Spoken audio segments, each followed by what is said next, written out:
আমাদের নবীজি সাল্লাল্লাহু আলাইহি ওয়াসাল্লামের আদর্শ এমন ছিল, তিনি যখন রাস্তা দিয়ে হাঁটতেন, ছোট বড় যাকে দেখতেন তাকেই সালাম বিনিময় করতেন এবং যেখানে যেতেন সেখানে সেই অবস্থাতেই সালাম বিনিময় করতেন।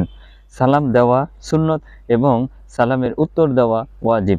আপনি কি জানেন সালামের বিনিময়ে এবং সালামের উত্তর দেওয়ার বিনিময়ে আপনি নেকি অর্জন করতে পারেন?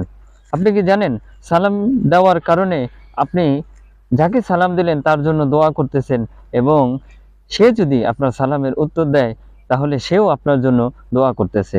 আপনি কিন্তু জীবনে একবারও নিজের জন্য দোয়া করতে পারেন না বা চেষ্টা করলেও হয় না, কিন্তু আপনি যখন একজনকে সালাম দিলেন এবং সে আপনার সালামের উত্তর দিল, আপনি তার জন্য দোয়া করলেন, সেও কিন্তু আপনার জন্য দোয়া করলো। আমরা আজকাল যুগে এমন হয়ে গেছি যে ছোট বড় যেই হোক কাউকে আমরা সালাম বিনিময় করতে রাজি না। শরম করে, লজ্জা করে, কেমন দেখায় সে আমার বাবা, সে আমার মা, তাকে কিভাবে সালাম দেয়, সে আমার গুরুজন, তাকে কিভাবে সালাম দেয়। হ্যাঁ, আমরা সালাম দেই তাকে যাকে দিয়ে আমার স্বার্থ আমি হাসিল করতে পারবো, তাকে আমি সালাম দেই। না ভাই, নবী আলাইহিস সালাতু ওয়াস সালামের আদর্শের উপর আমাদের থাকা উচিত। তাই আমরা আজকে থেকে চেষ্টা করব, নিয়ত করব ছোট বড় সবাইকে সালাম বিনিময় করতে, ইনশাআল্লাহ।